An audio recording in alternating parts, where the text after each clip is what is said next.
Hello students and welcome back to आपके अपने channel Nitesh Tiwari e learning में। आज हम डिस्कस करने वाले हैं क्लास 11th आपका हिंदी, साथ ही ऑल चैप्टर्स आपके मोस्ट इंपॉर्टेंट जो क्वेश्चन आंसर्स है। अंतराल, चाहे अंतरा का भाग गद खंड हो, चाहे अंतरा का आपका काव्य खंड हो, साथ ही आपका अंतराल। अगर आप चाहते हो कि इसी वीडियो में आपका काव्य सौंदर्य और शिल्प सौंदर्य भी सीख लिया जाए आपका, भाई रुको, बीच में ही आपको कहीं ना कहीं किसी टॉपिक में आपको समझा दूंगा तो वो क्वेश्चन भी आपको आ जाएगा। साथ ही आप चाहते हो कोई ग्रामर का कोई टिप्स दे दिया जाए तो वो भी आपको देने का प्रयास करूंगा। मतलब ऑल इन वन वीडियो रहने वाली है जिसमें आपको एग्जाम का पैटर्न से लेकर के क्या करना है, क्या गलती नहीं करनी, वो सब कुछ मैं इसी वीडियो में आपको बताने वाला हूँ। साथ ही आप वीडियो को लास्ट तक जरूर देखना। आइए बात करते हैं आपका पहले क्वेश्चन की। उससे पहले अगर आप चैनल पर नए हो, चैनल को सब्सक्राइब कर लो, बेल आइकन को जरूर दबा दो ताकि आप भी हमारी इस 3K जो हमारी फैमिली होने वाली है उसका हिस्सा बन सको। आइए बात करते हैं आपका ईदगाह की। देखो, ईदगाह की कहानी के प्रसंगों का उल्लेख कीजिए जिनसे ईद के अवसर पर ग्रामीण परिवेश में आपका उल्लास एक प्रकार से प्रकट होता है। तो यहाँ पर एक कहानी बताना है कि ईद का समय है, गाँव में हलचल मची पड़ी है, सभी आपका जगह ईदगाह की जाने के लिए तैयारियां हैं। इस कारण अपने अपने कामों को लेकर जैसे तैसे वो निपटा रहे हैं। घरों में एक प्रकार से सवियाँ हो, पकवान हो, उसकी तैयारियां चल रही हैं। गांव के एक दल बहुत खुशी से आपका ईदगाह चल रहा है और ईदगाह में नमाज खत्म होने के बाद गांव में जो आपके खिलौने तथा मिठाइयाँ हैं वो खरीदते हैं।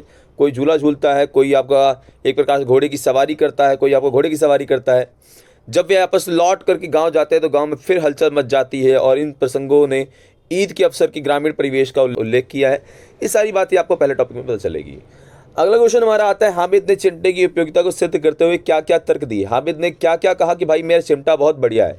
हामिद ने पहले तो बोला कि भाई जो मोहसिन था उसे कहा कि तेरी भिश्ती जो है वो उसकी पसलियाँ तू आपका चूर चूर कर सकता है। मेरा चिमटा जो है तेरी जो आपकी भिश्ती है उसकी पसलियाँ भी चूर चूर कर सकता है, मतलब मेरा तो लोहे का है, वो तेरे सामान को तोड़ सकता है, खिलौने को तोड़ सकता है। दूसरा, हामिद कहता है कि यह आपका एक ऐसा खिलौना है जो कंधे पर अगर रख लूँ मैं से, मान लो कोई इंसान ऐसा रख लूँ कंधे पे तो यह आपका बंदूक का काम कर लेगा, और अगर मैं हाथों में उसे रख लूँ तो यह फ़कीर के चिमटे का काम करेगा, और चाहूँ तो इसे मजीरे का काम ले सकता हूँ। मतलब यहाँ पर हामिद केवल उपयोगिता बता रहा है अपने चिमटे की। साथ ही मेरा चिमटा तुम लोगों के सारे खिलौने की जान निकाल सकता है, मतलब बहुत मजबूत है।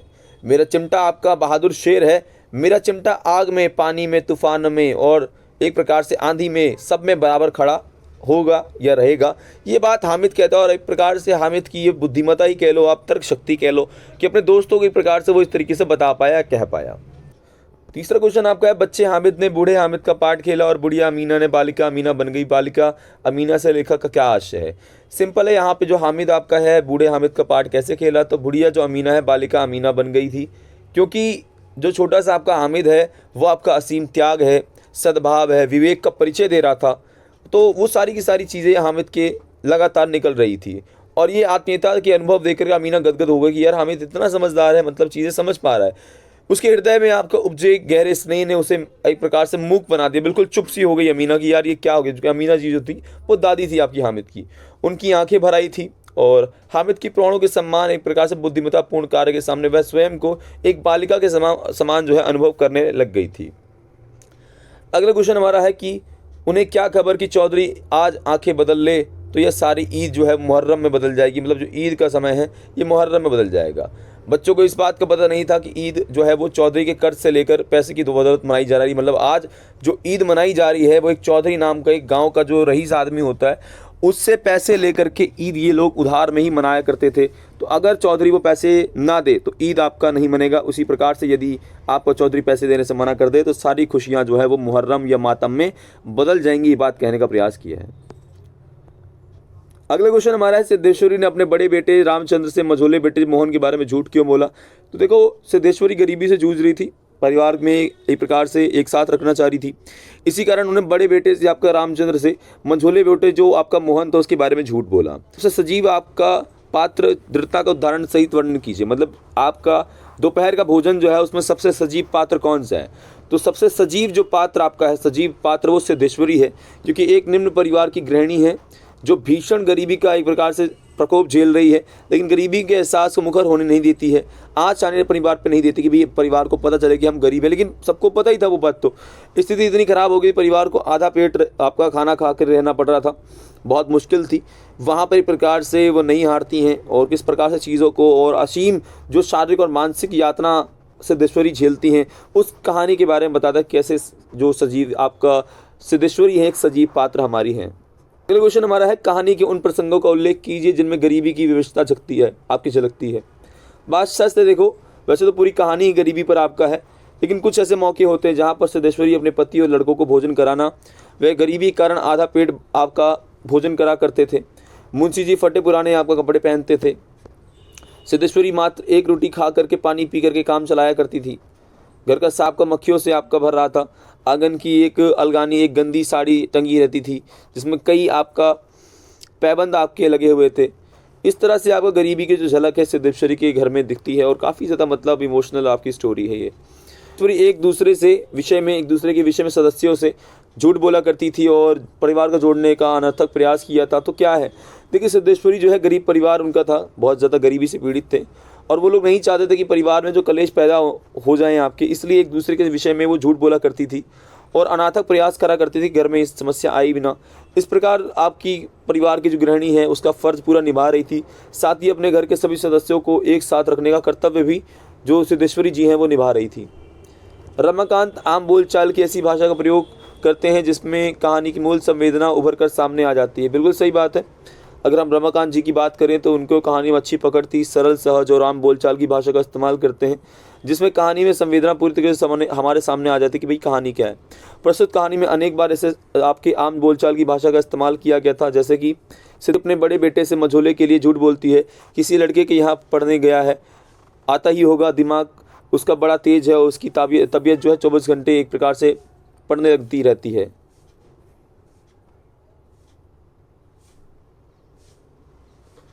सिद्धेश्वरी ने बड़े बेटे राम से बोला कि मझोला जो बेटा है एक प्रकार से वो आपका किसी दोस्त के साथ पढ़ने गया होगा और आता ही होगा, साथ ही उसका जो मतलब तबीयत है 24 घंटे आपका पढ़ने में लगी रहती है, आपका पढ़ना है, ठीक है, मतलब पढ़ने में उसका मन लगा रहता है, इस प्रकार की बात कही। साथ ही मुंशी के आपके कथन के अनुसार कहानी की जो संवेदनाएं उभर कर सामने आती है, रोटी रहने दो, पेट भर चुका है, अन्न और नमकीन चीज़ों से तबीयत ऊब गई है, मतलब कहीं कहीं से अब उन्हें पता है कि खाना नहीं है तो यही बातें बोल रहे हैं।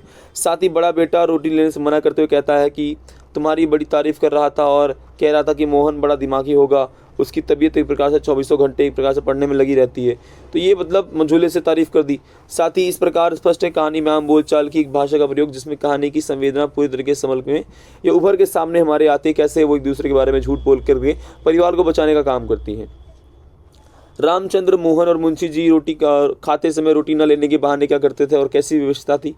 तो सिद्धेश्वरी जब रामचंद्र से खाने के बारे में एक रोटी लेने का अनुरोध करती तो वह बिगड़ उठता और खिलाकर आपका बीमार डालने की तबीयत क्या है, मतलब एक प्रकार से खिला दोगे मैं बीमार हो जाऊंगा, इस प्रकार की बातें कह रहा है।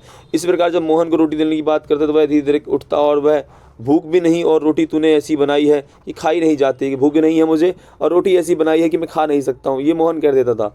सिद्धेश्वरी को मुंशी जी से वही बात कहते कि तब वे आपका उस्ताद की भांति आपका एक प्रकार से पढ़ते हैं, पेट काफ़ी भर चुका है और अन्न से तबीयत ऊब गई, मतलब नमकीन चीज़ें वो ऊब चुकी उनका मन, मतलब इस प्रकार हम देखते हैं कि रोटी खाने से वो सारे के सारे बहाना बनाते या मना कर दिया करते थे।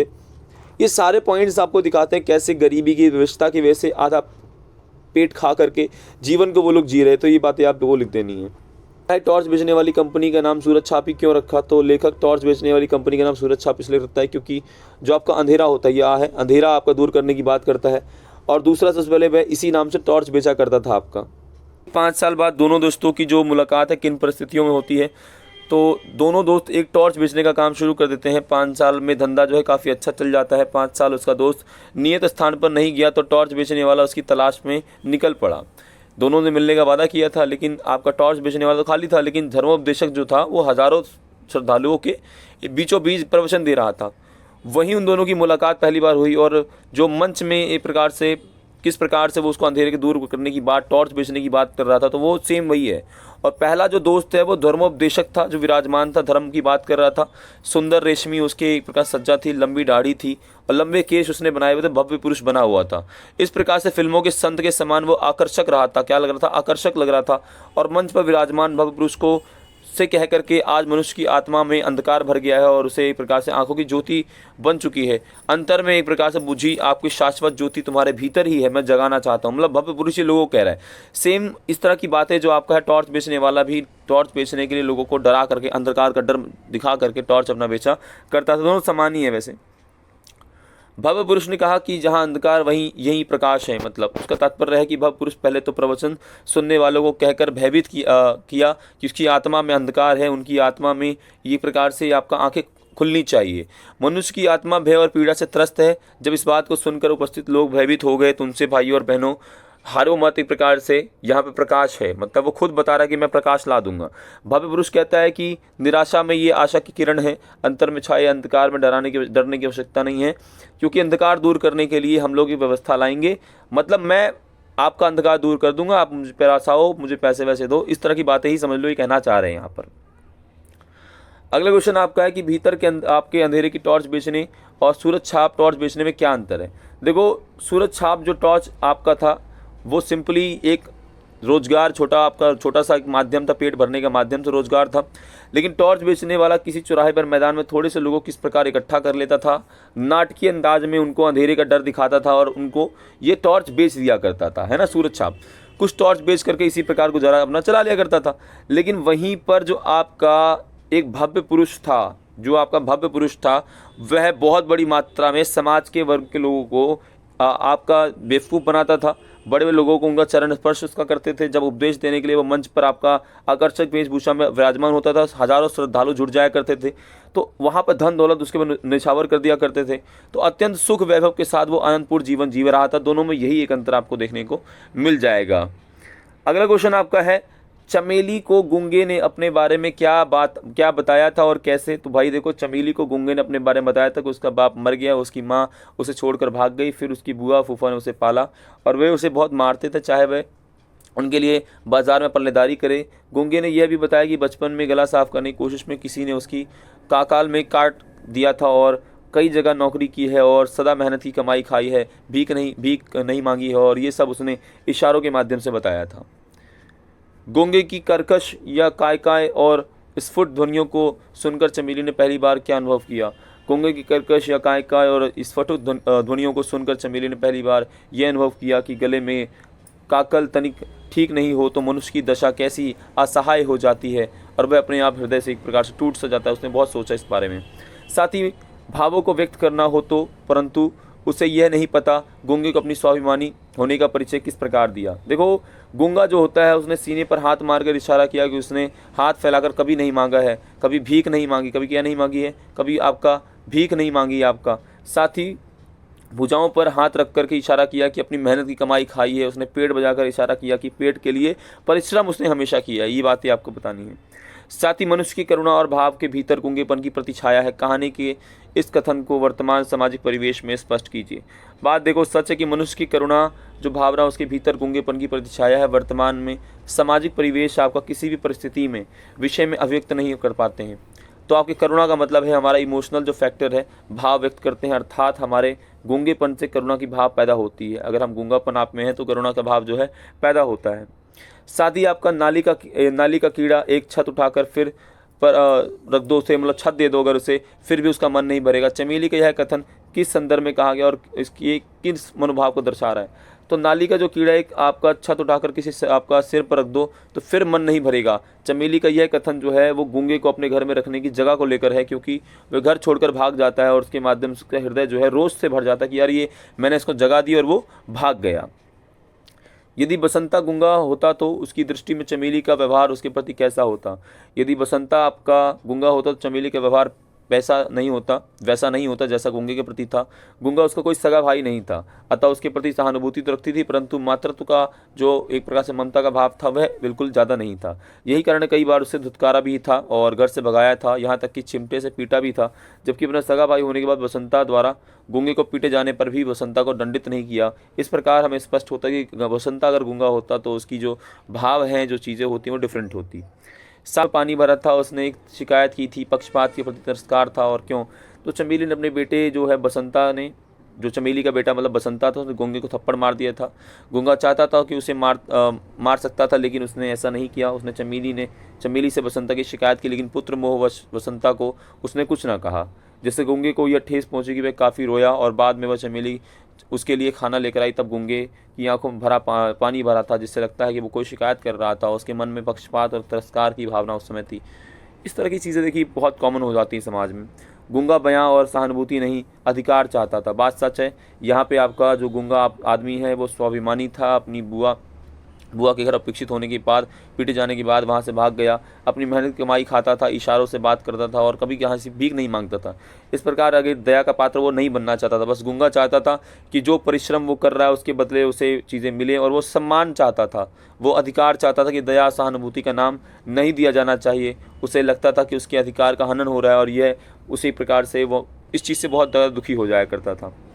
गूंगे के मन में ये बात भी आपकी आती थी कि सामान्य व्यक्ति की तरह न्याय का अधिकारी है वो, इसलिए बसंता पीटे जाने पर चमेली के द्वारा एक प्रकार से पकड़ लेता है और संकेत करता है कि उसे दंडित किया जाना चाहिए, मतलब बसंता को, लेकिन उसे ऐसा नहीं करती है वो। ये सारी बात आपको देखने को मिलेगी। ये अरे इन दोनों राह न जाई, कबीर क्या कहना चाहते हैं, और कभी चाहते हैं कि हिंदू मुस्लिम दोनों के जो राह हैं वो मत जाओ, दोनों कुरीति में है, दोनों में गलतियां हैं। साथ ही कबीर उस राह की ओर संकेत करते हैं जिसमें आपको चलते हुए ईश्वर की प्राप्ति आपको हो, आप ईश्वर से मिलो। वह राह आपसी सद्भावना और सदाचार की होनी चाहिए। क्वेश्चन आपका है कि हिंदुओं की हिंदुआई देखी, तुर्कन की तुर्काई के माध्यम से कबीर क्या कहना चाहते हैं किन बातों की विशेषताओं की ओर। तो हिंदुओं की हिंदुआई देखी, तुर्कन की तुर्काई के माध्यम से कबीर ये कहना चाहते हैं कि दोनों ही धर्मों में आपकी कुरीतियां भरी पड़ी है, दोनों ही धर्म में कुछ श्रेष्ठता की भावना है, लेकिन वो कोई श्रेष्ठ नहीं है। तो कबीर कहते हैं कि हिंदू अपने आप को श्रेष्ठ कहते हैं और छुआछूत की भावना रहते हैं, निम्न जाति के साथ वो छूने भी नहीं देते हैं। साथ ही मुस्लिम लोग कहते हैं कि मुर्गा मांस खाते, अपनी मौसी की बेटी से विवाह कर लेते हैं। इस तरह से दोनों ही धर्मों में कटाक्ष और व्यंग करते हैं वो। बालम आबो हमारे गेह में कवि किसका आह्वान कर रहे हैं और क्यों। बालन आबो हमारे गेहरे में कवि जो है प्रियतम रूपी परमात्मा का आह्वान कर रहे हैं, क्योंकि उनके बिना जो शरीर है आपका अत्यंत दुखी है। हृदय में विरह की अग्नि, विरह मतलब अकेलेपन की अग्नि है, जो परमात्मा से मिलन की बात कर रहा है कि ईश्वर मिलने जाए बस हमें। साथ ही आपका अन्न ना भावे नींद ना आवे का कारण क्या है। अन्न न भावे नींद ना आवे का मतलब है परमात्मा से वियोग। आप परमात्मा से वियोग है, वियोग का मतलब होता है अकेलापन एक प्रकार से, तो अलगाव की भावना कि आप अलग हैं या ईश्वर आपसे नहीं मिल रहा है। ऐसी स्थिति हो गई है कि अन्न नहीं भा रहा है, नींद नहीं आ रही है, जब तक परमात्मा नहीं मिलेंगे तब तक यही स्थिति बनी रहेगी। साथ ही ऐसी स्थिति इसलिए हो गई है क्योंकि कामिन को बालम प्यारा है, जो प्यासे को नीर रे। कभी क्या कहना चाहते हैं, काफ़ी इंपॉर्टेंट आपका ये भी है। कामिन को बालम प्यारा, जो प्यासे को नीर रे का मतलब है कि प्रेयसी अर्थात पत्नी अपने पति को उतना ही प्यार होता है जितना एक प्यासे व्यक्ति को पानी से। इस प्रकार प्यासे व्यक्ति को पानी न मिलने पर व्याकुल हो उठता है, मतलब उसी प्रकार कबीर परमात्मा से न मिलने पर, मतलब प्रियतम जो है कबीर के लिए एक प्रकार से परमात्मा है, तो उनसे ना होने पर व्याकुल हो उठते हैं, बहुत चिंता हो जाती है। साथ ही ये क्वेश्चन काफ़ी आपका रिपीट होता है, जैसे मैंने कहा था बीच बीच में कुछ ऐसे क्वेश्चन बताऊंगा जो बहुत इंपॉर्टेंट है। तो खेल खेल में को गोसैया में कृष्ण और सुदामा के बीच में क्या बात कही गई है। यहाँ पे कहा गया है कि इस पद में कृष्ण और सुदामा के बीच जो खेल खेल को लेकर तिरस्कार होता है, जहाँ कृष्ण खेल हार जाने के बाद अपनी हार को स्वीकार करने से मना कर देते हैं और सुदामा पर ही क्रोधित हो जाते हैं। सुदामा इस पर कह उठते हैं कि तुम जाति में भी हमसे बड़े नहीं हो, तुम आश्रम में भी नहीं रहते हो, केवल गाय अधिक होने के कारण तुम उतना अधिकार जताते हो। खेल में आप कैसे रूठने वाले के साथ कोई नहीं खेलता है और ग्वाले होकर छोड़कर इधर उधर बैठ जाते हो। फिर आपका कृष्ण नंद की दुहाई देकर खेलने लग जाते हैं। तो ये मतलब नंद जी की दुहाई देकर कृष्ण 12 से खेलने लग जाते हैं, जबकि बच्चे फिर खिलाना नहीं चाह रहे थे। मतलब इस तरह का आपका संवाद एक देखने को मिलता है यहाँ पर। साथ ही आपके एग्जाम में आता है कि भाई बताओ खेल में रूठने वाले साथी के साथ क्यों नहीं खेलना चाहिए। क्योंकि खेल में रूठने वाले साथी के साथ इसलिए नहीं खेलना चाहिए क्योंकि मात्र उसके कारण पूरा खेल जो है खत्म हो जाता है और खेल का आनंद जो है वो नहीं उठा पाते हैं। ऐसा कोई निष्कर्ष भी आपको नहीं निकल पाता कि पहले सारा खेल व्यर्थ चला जाए। रूठने के बाद अपने साथी जो है खुशी खुशी खेल लेता है, परंतु दूसरे पारी आती है तो वो नाराजगी दिखाते हुए खेलना छोड़ देता है। इस प्रकार खेल अपनी हार स्वीकार नहीं कर पाता है और दूसरों को खेलने का अवसर नहीं मिल पाता है, इसलिए ऐसे लोगों के साथ नहीं खेलना चाहिए। साथ ही आपको खेल में कृष्ण के रूठने जाने पर उनके साथी उन्हें डांटते हुए क्या क्या तर्क दिए, ये भी काफ़ी आपका इंपॉर्टेंट क्वेश्चन है। तो खेल में आपका जब कृष्ण हार जाते हैं और तो उन्हें साथी उन्हें डांटते हुए तर्क देते हैं कि किसी का बड़ा नहीं होता है, मतलब कोई भी यहाँ पर बड़ा नहीं है। साथ ही खेल में जाति पाति भी नहीं देखी जाती है, अर्थात जाति बड़ा होने का भी कोई प्रभाव नहीं है। साथ ही आपका किसी भी आश्रम में भी हो तब भी खेल में छोटा नहीं माना जा सकता, और यहाँ पर खेल में रूठने वाले साथी के साथ कोई नहीं खेलना चाहेगा।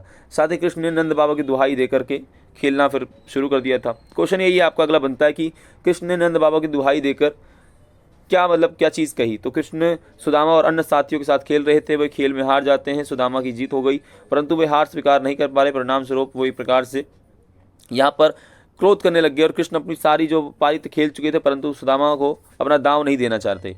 इस व्यवहार पर सुदामा को बहुत ज़्यादा गुस्सा आया और दूसरे सभी साथी भी कृष्ण पर इधर उधर कह करके बैठ गए थे। तुम्हारे जैसे रूठने वालों के साथ कौन खेलेगा। इस प्रकार आपका कृष्ण एकदम से अलग थलग पड़ गए थे। उस समय उन खेलने की इच्छा हो रही थी, अतः उन्होंने समझौता करना ठीक समझा, इसलिए उन्होंने सुदामा को उनका दांव दे दिया, और परंतु स्वयं को झूठ साबित करने देने की नहीं चाहते थे, इसलिए उन्होंने नंद बाबा की दुहाई देकर खेलना शुरू कर दिया था। अगला आपका क्वेश्चन है कि इस पद में बाल मनोविज्ञान का क्या प्रकाश पड़ता है। तो इस पद से आपका बाल विज्ञान पर, जो बाल मनोविज्ञान है, बहुत तगड़ा प्रभाव पड़ता है, जिसमें बच्चा खेलने की अपनी हार नहीं देख पाता है, और जिसमें बच्चे जो होते हैं अपनी हार नहीं देख पाते हैं, उससे अपनी जीत पर खुशी मिलती है। दूसरे जब खेलने की इच्छा हो तब उसे वह मना कर सकता है, लेकिन खुद को एक प्रकार से खेलने की इच्छा हो तो खेलने के लिए वो खेलना चाहेगा।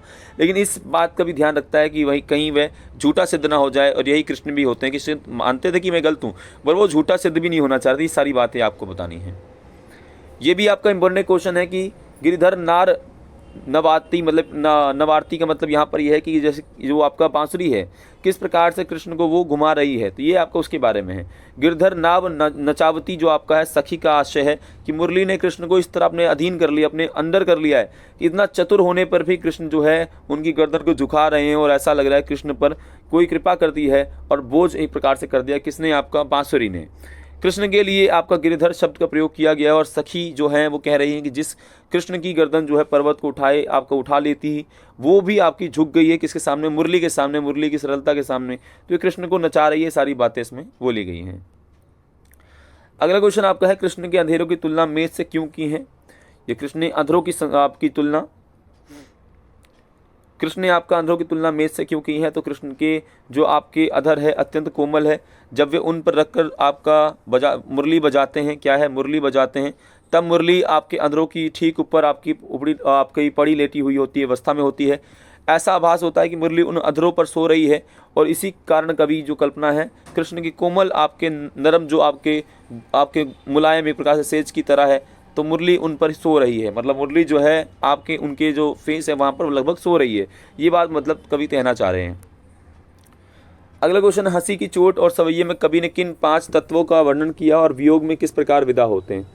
तो हंसी की चोट के माध्यम से जो कवि है वायु है, अग्नि है, आपका आकाश है, इन 5 तत्वों को उल्लेख करते हैं। साथ ही वियोग में आपकी सांसों से वायु चली गई है, आंखों से निरंतर अनुप्रवाह होता है, जिस कारण आपका शरीर जल रहा है, सारे गुण जो है शक्ति आपका तेज चलता है।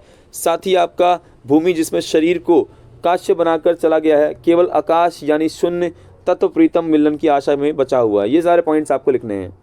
नायिका सपने में क्यों प्रसन्न रहती है और वह सपना कैसे टूट गया। तो जो नायिका है मैं यहाँ पे बताना है, तो कृष्ण के अधरों की तुलना मेष से क्यों की गई है कि भाई जो आपके कृष्ण के अत्यंत कोमल जो आपके अधर हैं, मतलब जब वे उन पर रखकर आपकी मुरली को बजाते हैं तो मुरली जो है अधरों के ठीक ऊपर आपकी लेटी हुई होती है। उस समय आभास होता है कि मुरली उन अधरों पर सो रही है। इस कारण कवि जो है कल्पना की है कि कृष्ण के कोमल आपके सुकोमल जो है प्रकार से अधर है, नरम मुराय जो अधर है वो सेज का काम कर रहे हैं, मतलब एक प्रकार से मेज का काम कर रहे हैं, उस पर ही आपकी मुरली लेटी हुई है। हंसी की चोट में सवैया जो आपका है उसमें कवि ने किन 5 तत्वों की बात की है और वियोग में किस प्रकार विदा होते हैं। तो कवि ने आपका इसमें वायु की बात, अग्नि की बात, पृथ्वी की बात, आकाश की बात और 5 तत्वों की बात की है।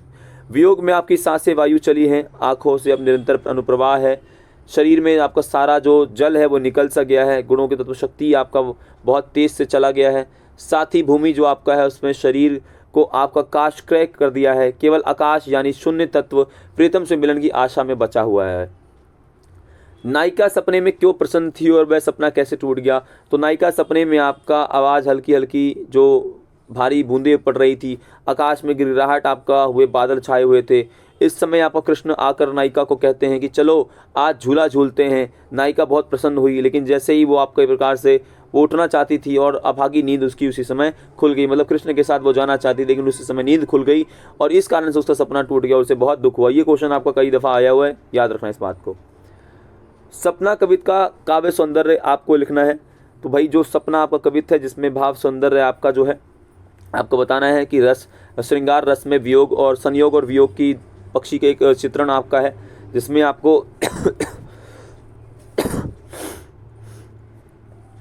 अगला क्वेश्चन आपका है सपना कविता आपका भाव सौंदर्य क्या है। चलिए मैं आपको भाव सौंदर्य और काव्य सौंदर्य बता देता हूँ।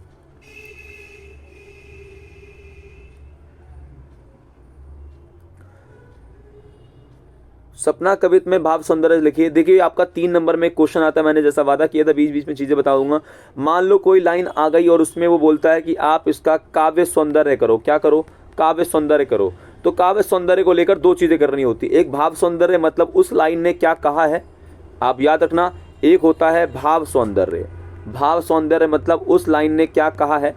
एक होता है शिल्प सौंदर्य। क्या होता है? शिल्प सौंदर्य। शिल्प सौंदर्य मतलब कौन सा अलंकार है, कौन सी भाषा है, ये सारी बातें लिखनी होती हैं। एग्जैक्ट लिख दो। सरल सहज भाषा है, अलंकारों का प्रयोग अच्छे तरीके से किया गया है। शिल्प में कन्फर्म यही लिख दो। भाव सौंदर्य में जो भी लाइन ऊपर दी गई हो काव्य सौंदर्य को बताने के लिए 3 नंबर में जो आता है, उसमें आप अपने भाव जो भी समझ में आ रहा है लाइन वो लिख दोगे, काम हो जाएगा। आओ इस टॉपिक की बात कर लेते हैं। भाव सौंदर्य में जो श्रृंगार रस के संयोग और वियोग की दोनों पक्षों की बात की है। कभी आपका भाव सौंदर्य की रचना करता है। नायिका कृष्ण से मिलन को लेकर बहुत उत्सुक थी। कृष्ण उससे अपना साथ झूला झूलने के लिए कहते हैं, अति प्रसन्न थी। उसी समय उसकी नींद खुल गई और जैसे ही नींद खुली तो उसे संयोग के साथ साथ वियोग की भावना भी लगती है। यहाँ पर कभी आपका जो है एक प्रकार से प्रकृति सौंदर्य का सुंदर वर्णन करता है कि कैसे मौसम बहुत अच्छा है, और साथ ही वर्षा ऋतु के आकर्षक जो दृश्य हैं उसके बारे में कभी चित्रण करता है। प्रिय आपका मिलन के आनंद की अभिवृद्धि के बारे में है, जहाँ नायिका कृष्ण के साथ मिलते मिलते रह गई और निगोड़ी नींद जो है वो खुल गई।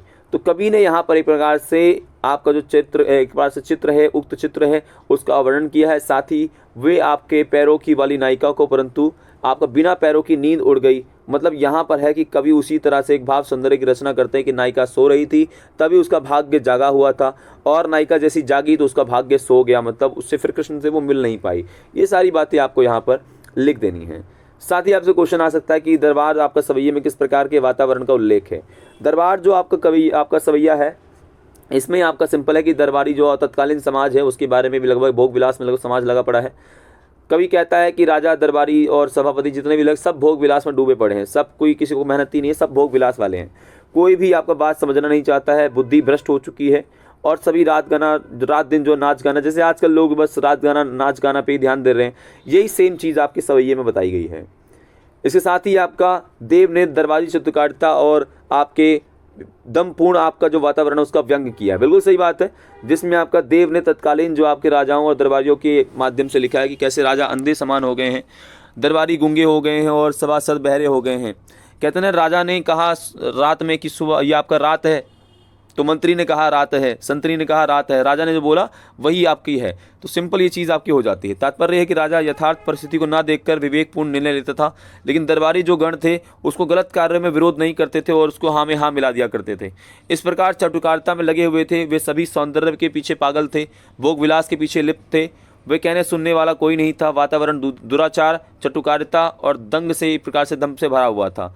तो अत्यंत व्यंग्यात्मक चित्रण कवि देव ने किया कि राजा जो है वो एक प्रकार से राजा को अंध, दरबारियों को मूक और सभासन को बहरा कह करके उसने इस बात को रखा है। साथ ही इस प्रकार बुद्धि को नट और विरक्ति मति बताकर कवि ने यहाँ व्यंग करने का प्रयास किया है।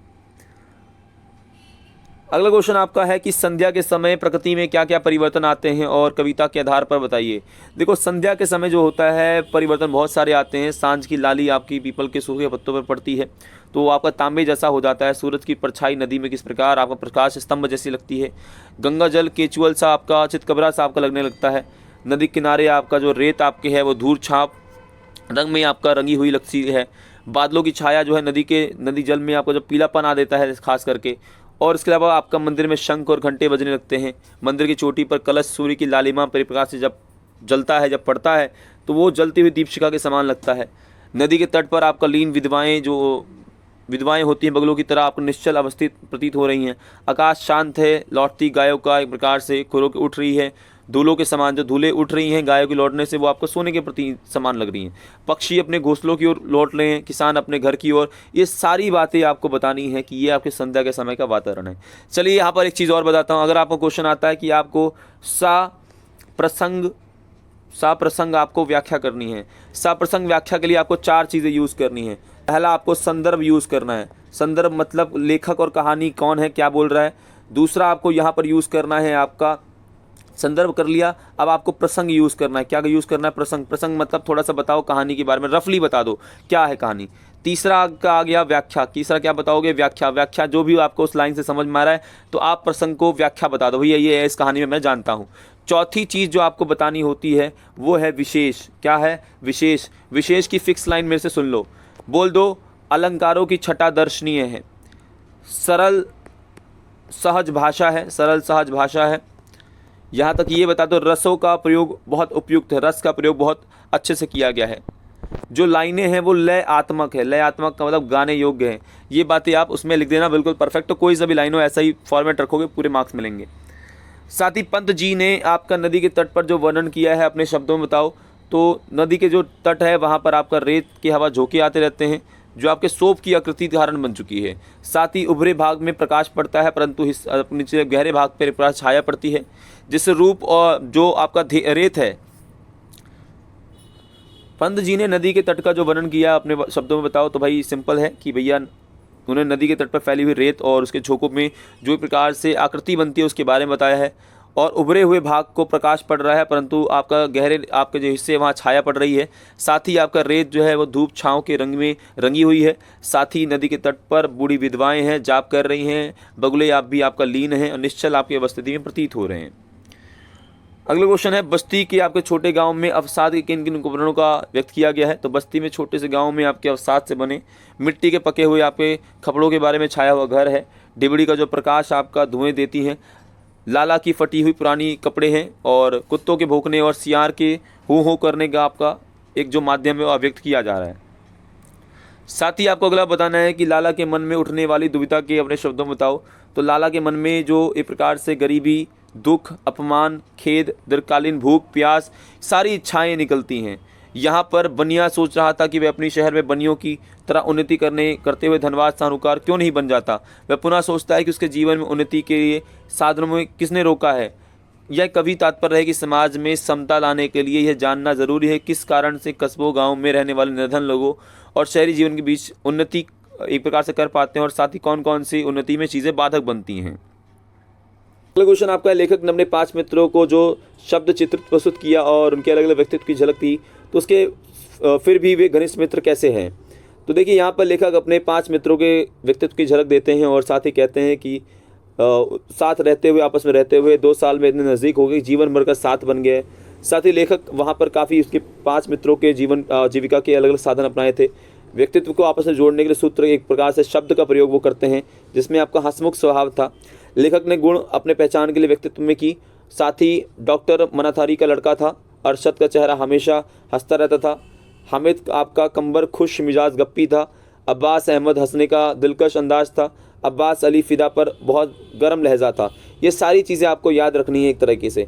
इस तरह उसके खुलेपन के व्यवहार में उनके एक सूत्र में बांध दिया था और वे घनिष्ठ सारे के सारे मित्र बन गए थे। आप इस बात से कैसे कह सकते हैं कि लेखक अपने दाना में विशेष लगाव था, या दादा से, यहाँ दादा है कि दादा से विशेष लगाव था। देखो वे दादा की मृत्यु से बहुत दुखी होते हैं, दिन भर अपने कमरे से बाहर नहीं, दादा के कमरे से बाहर नहीं निकलते हैं। दादा के बिस्तर वही पुरानी अचकन में सोए रहते हैं, दादा के बगल में सिमट कर सोया था। साथ ही दादा की मृत्यु में शोक में सदा गुमसुम से रहते थे और किसी से बातचीत नहीं करते थे। इन बातों से स्पष्ट होता है कि लेखक के दादा की मृत्यु का उन पर बहुत गहरा प्रभाव पड़ा था। वेरी वेरी इंपॉर्टेंट, आपका लेखक जन्मजात आपका कलाकार है। इस आत्मकथा में सबसे पहले आपका कहाँ उद्घटित होता है। देखो आपका जो लेखक है वो जन्मजात कलाकार है। पहली बात तो यह है कि बोर्डिंग स्कूल में ड्राइंग क्लास में पहली बार लेखक की प्रतिभा पता चलती है। ड्राइंग क्लास में पढ़ाने वाले मास्टर आपके जो हैं मोहम्मद अतहर ने ब्लैक बोर्ड पर आपके सफ़ेद आपके चौक से एक बड़ी सी चिड़िया बनाई थी। बच्चों को इस चिड़िया को एक प्रकार से स्लेट पर बनाना था। कक्षा में सभी बच्चे कोशिश की, मकबूल की प्रतिभा पर पहली बार उभर सकती थी। उसने स्लेट पर वही चिड़िया बना दी और उसके चित्र को देखकर कहा जा सकता था कि चिड़िया उड़कर उसके स्लेट पर बैठी थी। उसे 10 में से 10 नंबर मिले, मतलब इतना बढ़िया उन्होंने बनाया था। दुकान पर बैठे बैठे मकबूल के भीतर एक कलाकार किन कार्यकलापों से विकसित होता है। दुकान पर बैठे बैठे आपका मकबूल का सारा ध्यान ड्राइंग पर रहता था। गले पर आपका हिसाब किताब वो रखते थे दिन भर और अपने किताब पर 20 स्केच बना दिया करते थे आस पास के जीवन के बारे में, चीज़ों के बारे में।